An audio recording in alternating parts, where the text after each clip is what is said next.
Hi there. This is Atilla Yesilada, reaching out to you from sunny and extremely warm Istanbul on a Saturday night with another spectacular Turkish story, another tall tale. This time, Turkish President Erdogan claimed repeatedly throughout the week that after Lebanon, Israel's next target is Turkey. He used the words, after Lebanon, Israel will try to grab Anatolia, Turkey's mainland peninsula. Now, this story hasn't grabbed any attention in the international press above and beyond reporting Mr. Erdogan's outrageous claim, but it is the story of the Turkish press and Turkish politicians for the week.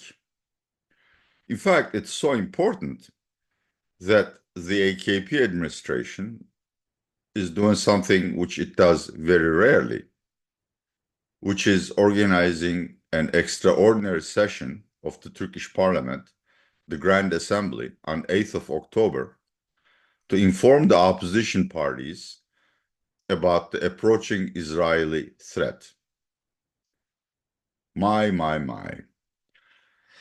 This is the first part of the story I will try to tell you today, which is, will Israel attack Turkey? Does it have any reason to do so? And is it even militarily possible? The second part of the story is how the Middle East war could potentially blow up Turkey's austerity program. If you watch my videos at all, more than half of them are dedicated to Turkey's belt-tightening or economic stabilization program, which has been in progress for over a year and a half. Orchestrated by economy czar Mehmet Şimşek, the aims of this program are twofold. A, to reduce Turkey's external deficit to make it easy to finance, therefore establishing currency stability. B, to bring Turkish inflation to single digits, which will happen in 2026.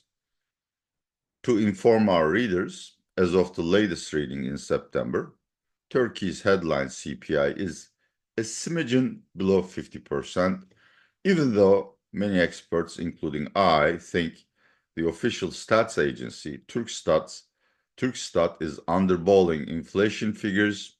The real figure could be anywhere between 60 to 70%. Plus, contrary to official estimates, which show inflation declining since May or June, people's perception of inflation has not declined over those months. So let's get started. Mr. Erdogan opened up the subject in his speech given at the occasion of the inauguration of the fall-winter sitting or session of Turkish Grand Assembly. After that, something very strange happened. His ally, nationalist, Mr. Bahceli, who chairs the nationalist MHP party, shook hands with arch rivals, main opposition party leader, Mr. Özel, and then even something even stranger. He walked to the pro-Kurdish rights Dem Party aisles and shook hands with several Dem Party congressmen. Now, this is a man who in his every breath repeats that Dem Party is a front for terrorist organization PKK and ought to be banned from politics immediately, along with all of its politicians. Moreover, a couple of hours before, he had a very heart-to-heart conversation with CHP leader Özel, where they both apologized for using harsh terms in the political arena, even though they respect each other too much. He has considered, Mr. Bahceli has stated that CHP has become a national security threat. Wow, what's happening? When asked why he took such a gesture, Bahceli said, well, Mr. Erdogan thinks we're under attack. And clearly, if we want peace at world, first, we want to make peace at home. This is my approach. There is nothing really behind it. Since then, the Turkish press have been ablaze with rumors of Israel getting ready to attack Turkey. The only question to why, apparently, is an article in some obscure or maybe mainstream Israeli newspaper, which suggests that according to Torah, the promised land for the Jews stretches from Euphrates to the Nile River, which contains some of the southern provinces of Turkey. Now, I'll be very frank with you. I haven't read any of the holy books, and I'm much less conversant in Torah, not to mention the Old Testament. But religious fanatics or right-wingers making such claims is not extraordinary. I mean, Turks claim that Turkey and Azerbaijan are actually one nation, that Mosul and Kirkuk actually belong to the Turkish Republic, and of course the Aegean Islands have always been Turkish, not Greek. So this is really the only suggestion that Israel has any intention to attack Turkey. Okay, well, maybe Turkish National Intelligence Agency, the spy agency, which really does a good job in the region in terms of finding out what the heck is going on, does have some confidential information, which presumably AKP will share with the rest of the opposition in the extraordinary session of the Grand Assembly on 8th of October. But is it even practically possible for Israel to assault Turkey? A land war is an impossibility. I mean, Israeli forces have to drive through Lebanon, Syria, to reach provinces of Turkey, which are clearly our homeland, but economically carry very little significance. And along Lebanon and Syria, the Israeli army will face hostile militias as well as Assad's formidable Syrian army, and probably will suffer significant losses. Can they attack Turkey from the air or with their missiles? Yeah, potentially. We have two batteries of Russian-made S-400s, which will be used in this case, I suppose, even though they proved fairly useless in the Ukraine war. Turkey has other short-term, medium-range land-to-air anti-missile systems. Besides, even though Israeli Air Force is more advanced and more battle-hardened, Turkey's aging fleet of F-16s and veteran military pilots cannot be ignored. They have been bombing PKK strongholds in PKK in Syria for over 2 decades and have been engaging in dogfights with the Greece Air Force over the Aegean. So Turkey is not an easy bite to swallow. We also have a very good navy. I'm not going to get into comparisons of Israeli armed defense forces versus Turkish military force. I find these ridiculous. I mean, naval wars are very expensive. And so far, Israel reportedly spent $67 billion in his wars in Gaza and Lebanon. And I wonder why, what would they achieve? I mean, Jewish control of any Turkish province would lead to a national outcry and millions of people voluntarily reporting to the front. Let's say most Turks are not anti-Semitist, but certainly they are very anti-Zionist. Finally, Lebanese, Jordanese, and Iranian economies are fairly weak compared to Turkey. Iran, because of its oil revenues, can sustain a prolonged war of attrition with Israel that consumes a lot of budgetary funds. But compared to those countries, Turkey is at a different level.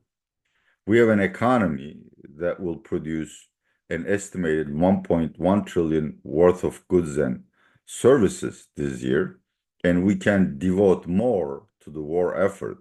So really, there is really no reason for Israel to attack Turkey.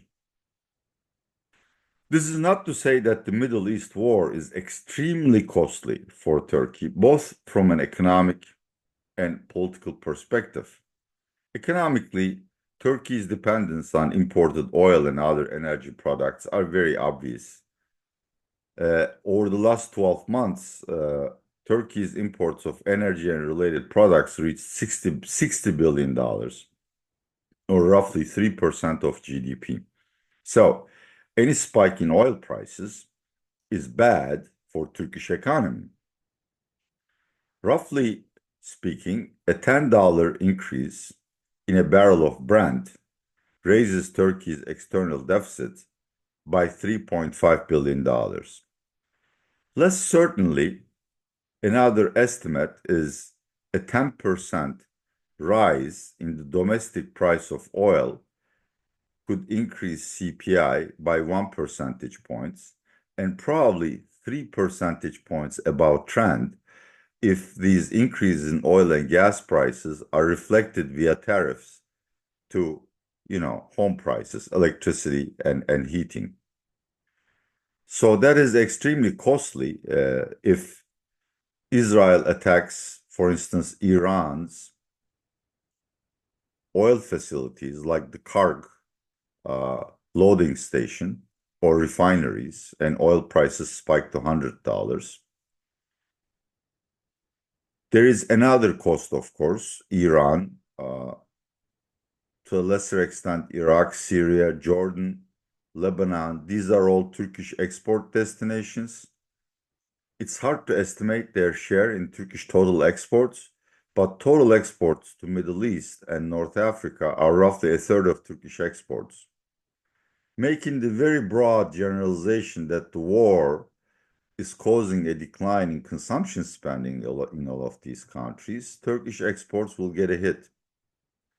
A more global problem also applies to Turkey, which are supply snags and bottlenecks.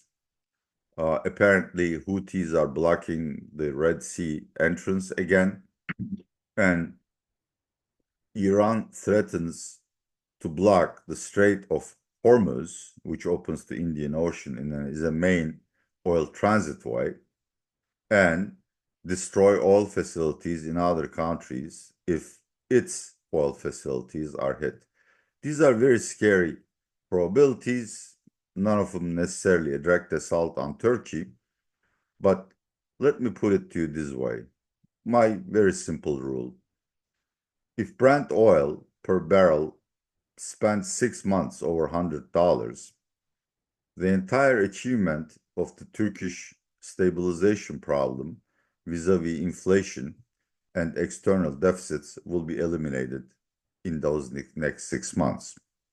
So these are substantial threats. Finally, just to make the discussion complete, it's quite possible that after strong American non-farm employment data and other indicators showing America's economy in very good health, Fed may delay or reduce the pace of its interest rate cuts, which would strengthen the dollar index and raise American bond yields, which is always bad for any emerging markets country, but much more so for Turkey, which hopes to attract a lot of financial capital from abroad to increase Turkey's reserves and to finance the current account deficits without any problems or without impairing currency stability within the next 15 months.